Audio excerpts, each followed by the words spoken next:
कि जब पिता अपनी बेटी को ढूंढ रहा था, पूरी रात ढूंढ रहा था, उसके बाद भी मनीषा का कहीं अता पता नहीं था।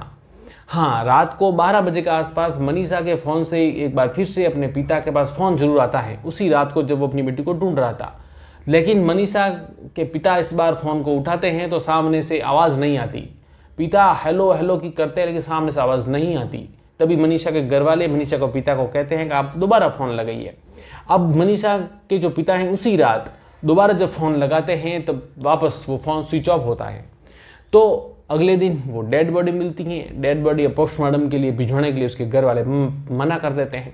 अब डिमांड ये होती है कि यदि पुलिस के आला अधिकारी यहाँ आएंगे और उसके बाद ही ये जो डेड बॉडी है पोस्टमार्टम के लिए भेजी जाएगी। अब लोग धीरे धीरे इकट्ठा हो रहे थे। ये जो हत्याकांड है धीरे धीरे आंदोलन का रूप ले रहा था। अब स्थिति को देखते हुए पुलिस ने भी अपने आला अधिकारी को सूचित किया और उनके जो आला अधिकारी थे वो मौके पर आए।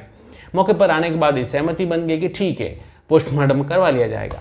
पोस्टमार्टम करवाने के बाद जो डेड बॉडी है वो मनीषा के घर वालों को सुपुर्द कर ली गई। पुलिस चाहती थी कि भाई इसका अंतिम संस्कार हो जाए, लेकिन मनीषा के घर वाले यहाँ फिर से अड़ गए।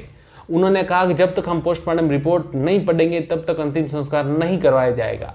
और जी ही वो पोस्टमार्टम की रिपोर्ट मनीषा के घर वालों को दी गई, उनके पांवों तले जमीन खिसक गई, क्योंकि जो पोस्टमार्टम की रिपोर्ट थी उसमें ऐसा बताया गया था कि इसने सुसाइड किया है, कोई इनको कीटनाशक दवा पी करके। अब उनके घर वाले हैं वो पोस्टमार्टम की रिपोर्ट को मानने से इनकार कर देते हैं, क्योंकि जो लाश है उसकी हालत देखने पर उन्हें लग नहीं रहा था कि उसने जो सुसाइड किया होगा। उन्हें ऐसा लग रहा था कि हमारी बेटी के साथ कोई न कोई गलत काम जरूर हुआ है और किसी ने इसका मर्डर कर दिया है।